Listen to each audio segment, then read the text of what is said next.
Rivers State Governor Mr. Nyesom Wike has expressed disappointment over the exclusion of Rivers State from states that are not to benefit from the project to be executed with the fresh loan that the federal government is seeking to obtain from the World Bank.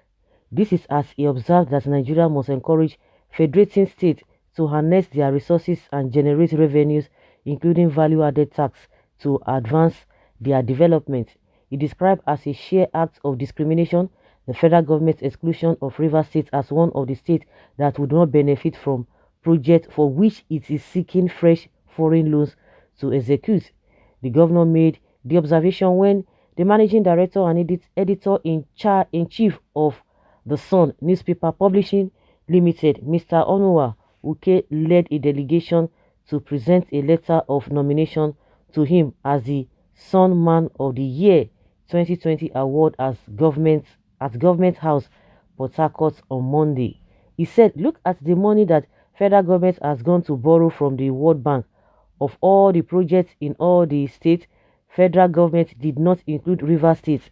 Looking at the list of projects that states will benefit from this money they are borrowing from the World Bank that they have sent to National Assembly for approval, the only state that are not benefiting is River State. It is the prerogative of Mr. President if he says he does not like River State. If the ruling party says they don't like River State, I won't kill myself, but leave the one that the law says I should be the one to collect so that I will be able to develop my own state," he stressed. The governor observed that there are mounted attempts to frustrate federating states like Rivers to actualize the constitutional provisions that empower them to harness their resources and revenues, particularly VAT. He described a situation where the legality of state collecting VAT is not considered on the merits of the law by some public commentators, including state executives. Rather, they are politicizing it and looking at it from the prism of ethnicity and religion. According to Governor Wike, what the FIRS was doing was illegal and could be likened to robbing from the states.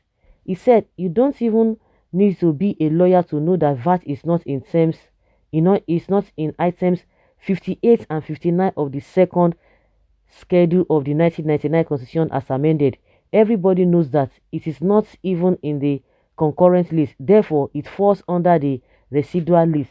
It is not arguable that yesterday nothing happens does not mean that today nothing will happen or tomorrow something will not happen. Nigeria should encourage states to be strong enough to have resources to develop their state. We are in a federal system where we are practicing a unitary system. Everybody at the end of the month will run to Abuja to share money. Nobody comes back to the state to think, how do I develop my state?" Wiki explained that the contest against the collection of the value-added tax was started by Lagos State, which had sued the federal government at the Supreme Court. According to him, Rivers State only avoided their pitfall by suing the Federal Inland Revenue Service (FIRS), which is an agency of the federal government that was illegally collecting the tax in the state. The governor explained the issue of VAT did not start from Rivers State alone. It started in Lagos State when Lagos State challenged it in the Supreme Court. Unfortunately, the Supreme Court said you Lagos shouldn't have sued the federal government. All you would have done was to sue the agency. He further observed that rather than commend Rivers State government for seeking to entrench fiscal federalism and constitutionalism, a particular state governor had threatened that the judgment of the court that declared that states and not FIRS are entitled to collect VAT within their jurisdiction will not stand. He urged those demanding for a brother's keeper consideration to first appreciate the position of the law and situate it rightly. I think he's talking about a Humayi who just come, let us be our brother's keepers. That's it to say nothing upsets. Some people say, be your brother's keeper. I have no problem being my brother's keeper, but why not come out and say, let us tell ourselves the simple truth. As it's been provided in the law, who is the person responsible to collect the VAT? When you agree to that, that is the states.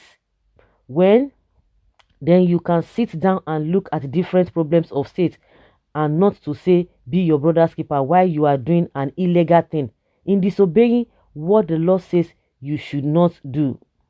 Speaking further, Governor Wike explained that beyond the provision of infrastructure, his administration is seeking a law that will provide comfortable accommodation for judicial officers on retirement. The reason, he said, is to ensure that while in service, the judicial officers can concentrate on their jobs without cutting corners and avoid corrupt practices. Managing Director and Editor-in-Chief of the Sun Newspaper Publishing Limited, Mr. Onowa Uke, said the Sun Man of the Year 2020 award is the flagship of award the company. According to him, Governor Wike was unanimously selected for his remarkable contributions to the socio-economic development of Nigeria and promotion of fiscal federalism with his position on VAT, which will help in the restructuring of Nigeria. Today, His Excellency has guided Nigeria to true federalism with the issue of VAT, knowing what fiscal federalism should be. His Excellency went to court to challenge the collection of VAT, and the court stated that actually the state should collect VAT, and that is laying the foundation for true federalism and fiscal federalism. Uke commended Governor Wike for the sterling performance in office and infrastructural development or revolution taking place in Rivers State. Well, they said the Lagos State government had done that before. They didn't do it rightly. So that was why he had to go through the right channel. And you should not be asking yourself that what happened to the other governors who do not know what they are supposed to do, because they're always quoting law. You see that they don't know what they are doing. A lot of things are not done properly, but they allow it. You can imagine even in APC, the governor who is not supposed to be using any elective office in the party, being a governor, they are doing it anyhow, and they know the truth, but they won't say it. They will try to use whatsoever means to subject the people to in doing the wrong thing. And you can imagine David Umar, he said, let us be our brother's keepers. In what we're doing things illegally, you want to be your brother's keeper. Does that make sense? Well, I pity River to elect drunkard and a smoker as River State. You are not serious. Who is the stupid clown and idiot? So what he has said now is not in the constitution, because he always drag the constitution. Because he refused to share the money he got from this estate to your miserable state, the gold in Zamfara, is it a national cake? I pity Nigeria to elect a terrorist as a president. Irrelevant comments. Of course, it's not relevant. You are not fighting for yourself, but for the generation to come. Do not be discouraged, but be courageous, because God and the good people of this country are with you. You are too forward. You show yourself to your party and your state governor, your party. What is this one saying? I beg, use your language to write this post. Next time, if you want to write, is it not the oil money of which part of it is from River State that they will use and refund the loan? That is still the robbing pizza to people. You see the same oil, that is it. They are removing them from this thing. They want to do anything as but he said, if you want to remove him from this thing, but let him collect what is due of him. That is it. They will begin to choose and cherry pick and choose those who they are going to, where they want to use the loan. But at the end of the day, everybody will contribute in payment of the loan.